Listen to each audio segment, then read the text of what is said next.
Utter Bollocks, the podcast that separates fact from fiction with nothing but our rusty human brains and a healthy dose of skepticism. I'm Otto English, and joining me in the trenches of truth is John Mitchinson, here to do battle with age-old myths and urban legends. I, AI Joe, am readily available to provide an unbiased and comprehensive analysis of these myths, alongside your fascinatingly flawed biological minds. Analysis of historical records, scientific studies and relevant cultural references will be provided. Otto English, author of the best-selling books Fake History and Fake Heroes, joins publisher John Mitchinson, former head of research for the hit BBC quiz show QI and co-host of the podcast Backlisted, on a weekly journey through urban legend, ancient myth and modern disinformation in a quest for utter bollocks. Hello and welcome to Utter Bollocks with me, Otto English. And me, John Mitchinson. Join us each week as we boldly All go boldly. through the dark matter of time and space and lies and fibs and bullshit. To get to the sweaty bottom of truth. I shall be challenging John's giant-sized brain. And I'll be fossicking around in the leaf mould of Otto's research. This week, unaided by the internet or my vast artificial brain, Otto and John will have to rely on their own limited grey matter when answering whether anyone identified as a cat in East Sussex and if everyone was off their tits in the Victorian era. So, Otto, people identifying as animals, cats, dogs, or what? Yes, this is very much de nos jours, isn't it? Although it's kind of always been with us because the cat thing in question springs from a big scare last year when right-wing broadcasters and think tanks all lost their collective minds after it was revealed that a girl in Sussex was identifying as a cat in a classroom. Do you remember that? I do remember it and was struck by it because it just made me think of people have been identifying as animals since human beings have been human beings. There is that, yes. I mean, as a child, I identified as a horse. Really?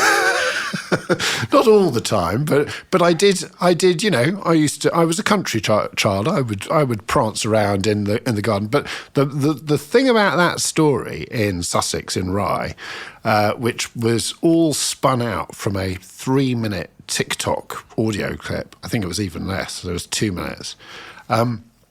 Was that it was clearly nonsense to anybody who listened to it, and You don't say. So I remember, like all my best work, I was doing it in bed. I was lying there looking at my Twitter feed. It was a Monday morning, and I remember this story coming up and thinking, oh, I'll listen to the TikTok, which clearly nobody else who was commenting on it had actually done. And it became very clear to me very quickly that this was utter bollocks, in my opinion. But you can challenge me on that in a moment. Because what was really going on was a sort of classroom situation that had got out of control, and one of the individuals involved in it claiming that another child present identified as a cat, but nobody else was identified. The issue is in definition here, isn't it? I mean, about identifying is the story that the Daily Mail are wanting to run. Is the story is anybody identifying as anything other than what they're born, the gender that they're born in, is in their view utter bollocks. I'm much more interested in this because they've stumbled inadvertently onto something that's really interesting, which is how do we tell the difference between human beings and animals? What makes our consciousness different? I mean, they're wallowing around in the shallow pool of something that is a huge ocean of ignorance, the hard problem of consciousness. Yes. Animals, what do animals think, feel, know? Are they different from us? Well, also, we are animals, aren't we? We are. And yet very few humans identify as apes. Yes. But we are. I mean, you know, if you think about it, what is the most common animal in Western Europe? It's the gigantic upright ape. Yeah. But apparently no one's allowed to say it. Anyway, returning to the cat thing. If I could just as we do. Yeah, as we do. At the time, I tweeted out, as I want to do, with this is a load of nonsense, and that if you actually listen to it. Anyway, only to get the sort of massed ranks of the angry brigade, sort of led by sort of the commentariat going, this is my favourite thing that happens to me. If you ever write a book with the word fake in front of it, you will forever get people going, you wrote fake history, you write about fakes, and you're a fake. And they think it's the greatest. There's that own. And my second favourite own is that obviously I am a fake because I'm not called Otto English. And in my bio... How dare you? How dare you? And in my bio, I helpfully tell people that my real name is Andrew Scott. And then you'll get, and you use a fake name. Yes, because I told you. Yeah. It's hardly a lie. I identify, as friends of mine would tell you when I've had a drink or two, I identify as a completely separate human being called Rex. But the reason I know this is my marvellous, my brother's wife, my sister-in-law, she introduced us to this idea that you, perhaps under the influence of various chemicals or drink or whatever, that there are kind of layers of different personalities that exist within you. And she identified, when she'd had a few drinks, as a man called Russell. So I'm beginning to see that maybe this isn't utter bollocks at all. But also in life, we all identify as different things. I sometimes identify as a father. I sometimes identify as a petulant child. I sometimes identify as Otto English. I sometimes identify as a journalist or an author. I've been a teacher. We all, in our lives, it's very Shakespeare, isn't it? All the different lives we lead. Different selves. And it's also, neuroscience is beginning to give us actual kind of neurological basis for this. It's not just made up. So, yes. But reeling back, once again, the point was nobody in that room identified as a cat. No. They might have identified as a parent or as a child or as a daughter or as a son or whatever they were identifying as, but nobody in the room identified as a cat. And we know that because helpfully somebody present in the room eventually made contact with me and said, you are the only person who's basically telling what happened, and how do we push back against all this pack of lies? So what did happen then? Let me ask, what did happen? A classroom discussion got out of control, and two members of the class went after another child who, who didn't identify as a cat, but was really it was about transgenderism, wasn't it? Yeah, It was about we know that's identity and gender, and I didn't go into how that person fully identified, but that's their business, and certainly not the business of right-wing shock jocks and think tanks. And what really angered me about it at the time, sometimes you get involved in a Twitter spat like that and you think, I'll just walk away from it. But I didn't, because I thought you've got the massed media plus a government minister, because Kemi Badenoch got involved, going after a child. So who are the bullies here? Is it this woke agenda, which is apparently holding the whole world to ransom, or is it the government, their allies, in the press, right-wing shot jocks going after a child because that child has had another child say that they identify as a cat when they don't? And that gets my heckles up, I have to say. No, rightly so. There's another great cat story. I mean, that cats kind of for a long time owned the internet, really. I mean, there was at any given time, that's what people in the glory days. That's what, back when it was fun. But do you know about Toxoplasma gondii? I think of little L. Well, it's a parasite that's thought to have long-term irreversible effects on the human brain, and there is a thought that about half the British population may be on some level or other infected by this. And that's mainly coming through feces, cat's feces, and which, unfortunately, even though they are famously clean animals, where dogs are not, they carry around with them. But the interesting thing is it's supposed to, and this is very tabloidy, I have to say, it's supposed to make women more promiscuous, and it's supposed to make men behave like sad, lonely losers. But, maybe... Where's the Daily Mail when you really need them about cats? But you see, now I'm going to challenge you on that, John. Where's your evidence? Yes, well, I so know. that immediately starts as soon as somebody says to me, "It is said that," I have like my alarms go off. I can give you sources. Give me the data afterwards. I can give you sources. I don't know whether the infection rate can be as high as that. You know, they extrapolate from small samples, but it is a thing anyway, and an unpleasant thing. I have to say. It is a very unpleasant thing. So I was thinking that this story of the cat basically has a long life, 9 lives. It has a sort of long history. So if you go back a few years, every few years you've got some scare story where the world's being taken over by people and everything is gone. And it's quite often animal related. So if you go back a decade, you had swan terror when the Daily Mail and everybody else said that migrants were eating the nation's swans. I've helpfully screen grabbed some of those headlines, and I'd like to share them with you now. Mail Online, March 2010. Slaughter of the swans.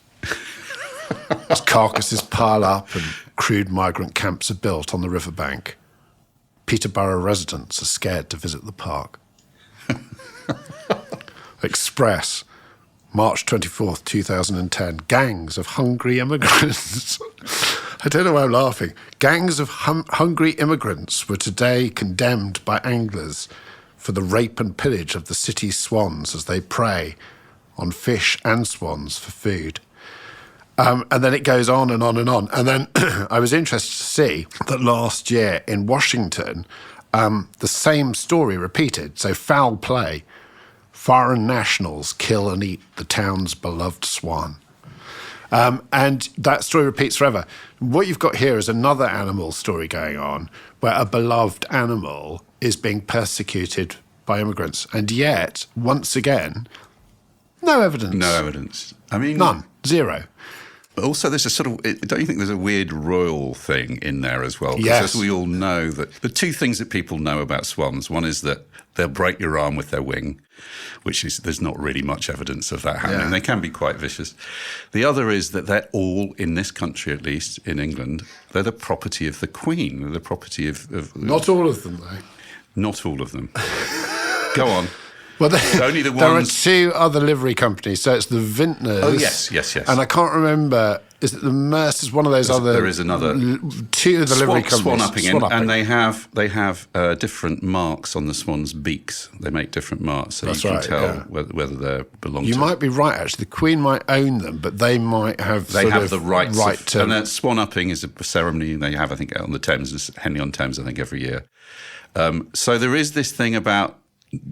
It's kind of immigrants coming and disrespecting something fundamental. Our king swans. Yes, our king swans. No longer our queen swans, quite right. Now, we could talk about cats all afternoon, Otto, but we're here to do a job. We need to herd these cats into some kind of order. These crazy cats. Let's consult Joe Scanlon.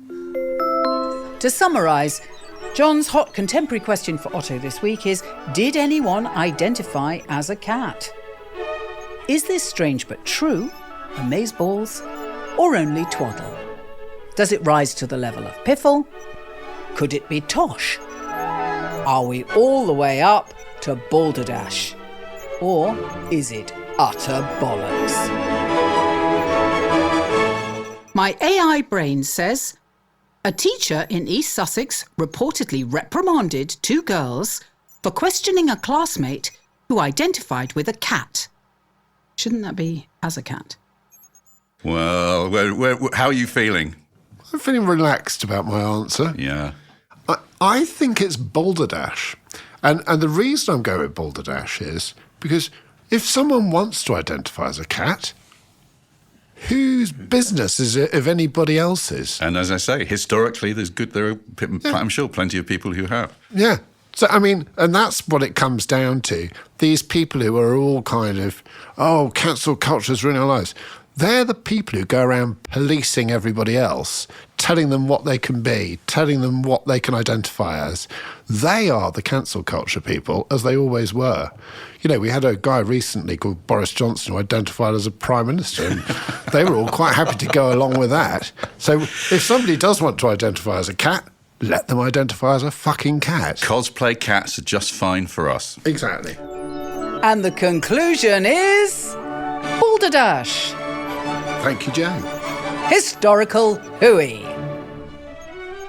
Otto's probing question for John this week concerns the opiate of the masses, opium, and whether it was the religion of the masses in the 19th century. John, it's over to you. This line, much believed, that everybody in the 19th century was permanently kind of off their tits on what? Drink, drugs, formaldehyde? I'm going to specifically go for drugs, hard drugs. Okay, it was we're calling it the original opioid crisis, the widespread use of laudanum, which is opium dissolved in alcohol. The great 17th century doctor, Thomas Sydenham, had prescribed it for the relief of pain, anxiety, diarrhea, coughs, insomnia, in fact, pretty much anything. And it comes from laudare, which is the Latin for praise. So it's essentially, laudanum is a bit like ecstasy. It's a drug that gets its own... So it's an opioid? Yeah, it's an opioid. It's opium. And of course, during the 18th century and into the 19th, we were importing a lot of opium through the opium trade with China. But what's interesting is it went through everybody. Some famous people. We all know that the Romantic poets were off their tits on opium. But Dr. Johnson, not a man he was always taking it for his troublesome cough. Clive of India took it for his bowels, William Wilberforce for his stomach complaints, George III and George IV to curb the irritation caused by drinking to excess, Sir Walter Scott for stomach cramps, Elizabeth Barrett Browning for general frailty, Florence Nightingale to calm her nerves after the Crimea, Sarah Bernhardt to combat exhaustion. Even Jane Austen's mum took it to ease the fatigue caused by travelling. And is this similar to the story about Queen Victoria chewing cocaine chewing gum? Or are you going to come on to that? And I'll shut up? I mean, there was a lot of it around. Remember, the drugs weren't illegal in the 19th century. They were perhaps, as it turned out, ill-advised.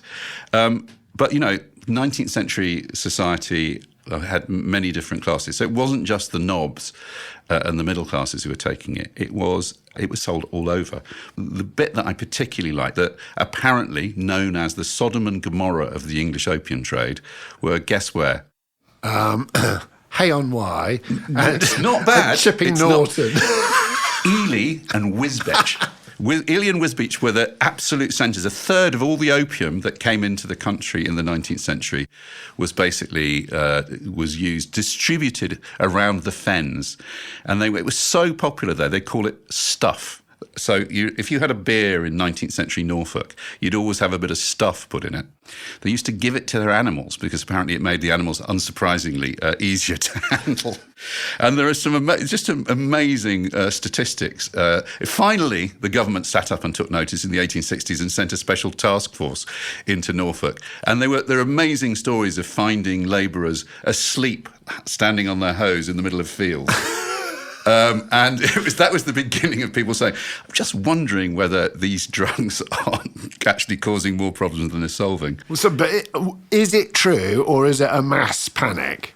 Well, it wasn't a mass panic. Why I'm saying it is, it didn't really occur to people until the Dangerous Drugs Act didn't get passed until 1920.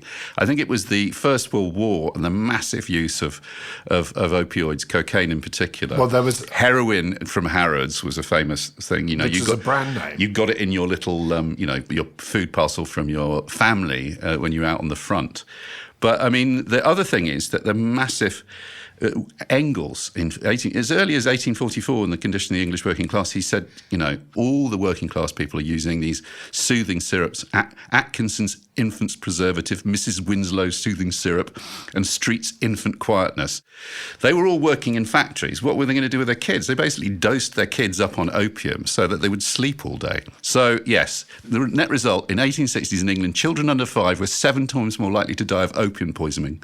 It's a pretty astonishing story. Yes. Yeah. But doesn't it just we think of it as sort of, as I say, we think of Thomas de Quincey and Confessions of an English Opium Eater. It was massively abused across all classes.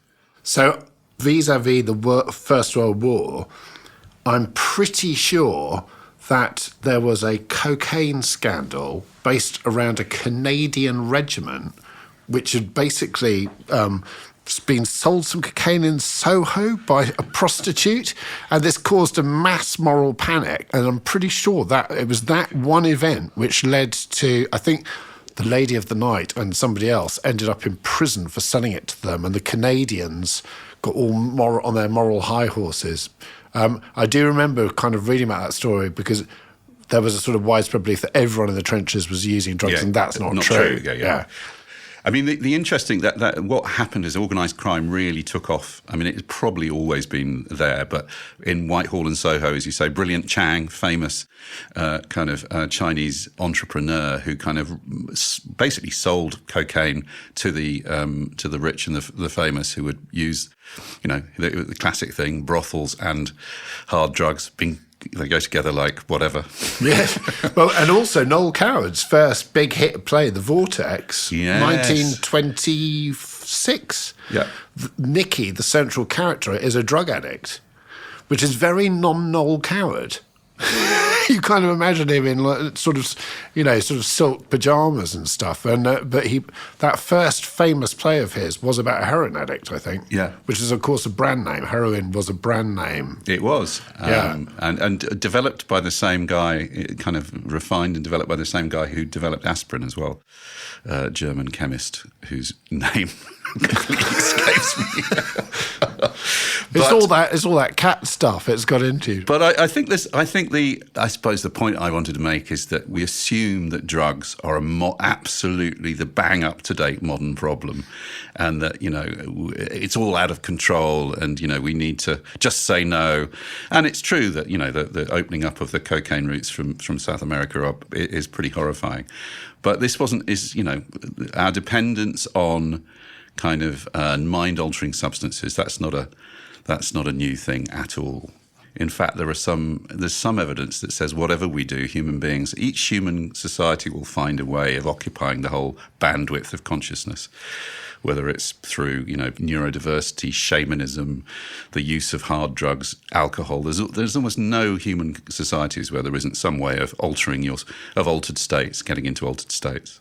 But was it a class thing as well? Because, so, for example, the idea that everybody was drinking beer back in the 19th century, small beer and all that, that's absolute nonsense.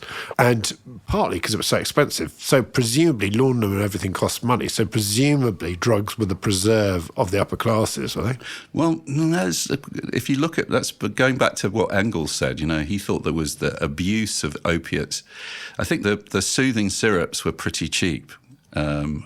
And mass-produced, and you can still, you look at any 19th century sort of collection of bottles, that's what they'll be. They were just they were used wholesale. I mean, maybe laudanum itself in its fancy kind of little vials, but the Fen Tigers out in Norfolk, the ones who were coming in every Saturday to load up with little files of opium, they weren't paying very much for it. So, is it true? Over to you, Joe Scanlon. And there we have it. Just to remind you, Otto's historical question for John: was everyone off their faces in the 19th century? Is that just twaddle? Total tosh? Does it rise to the level of piffle? Are we all the way up to Balderdash? Or is it utter bollocks? Or could it be strange but true? Amazeballs! My AI brain says opium addiction was a significant problem in 19th century England and was initially seen as a cure-all for various ailments. It took decades for societies to acknowledge the problem and implement regulations to control opium use. How can we know the whole population of a country? More than we'd think. It's strange but true, bordering on twaddle. Yes. Are we allowed to do that? It does feel like twaddle to me. Yeah. Anything that says everyone was is always by definition, twaddle, I think. Yeah. Not offensive twaddle, but twaddle all the same. We like to believe that the past was worse than worse than now. There is this great story which does the rounds that Queen Victoria and Winston Churchill, alarm bells, used to sit eating cocaine chewing gum. Yeah. And it's absolute bollocks. I mean, it's a lovely notion, but it's like feels like a Peter Cook sketch, doesn't it? It's not like a... interesting. Very interesting. And the conclusion is... twaddle. And now for our quickfire round from our listeners and readers. It's from Mr. Biswas, which may or may not be his real name, and he asks, World War II debt, the UK's World War II debt, did we ever pay it off? If so, when? Well, there's two answers to that. There's the answer as to paying off the debt, i.e. the loans from the United States, which I think was finally settled incredibly in something like 2015, 2016. But I'm not going to cheat. I think it was 2015 or 2016. There's the existential answer to that question. Have we ever paid off World War II? And the answer is no, because the overdraft, the lingering debt of World War II lingers in the collective mind. And I could probably bore on about that for a good hour. It's also, there's a bit of an object lesson in this, isn't there? That not to boast about these things. If you remember, I think it was 2 years ago when HMRC put out an innocent tweet saying, hey, we've just paid off the debt from slavery in the 19th century. Yeah. And it caused a massive, as you can imagine, a massive furore. People didn't realise that their income tax, a portion of their income tax, if you are living in this country as somebody who came from a family who had relatives that were slaves or part of the slave trade, you were helping to pay off the compensation that went to 19th century slave owners, of which is a can of worms that you probably would have thought the PR office, if they have one, would have stopped. Have you got a question for our nonsense detectors? Contact Utter Bollocks by finding us on Twitter, X, or write to us at ubx@bylineradio.com. Yes, and indeed, if you do have any questions along those lines, please do contact us. Don't leave Mr. Biswas hanging.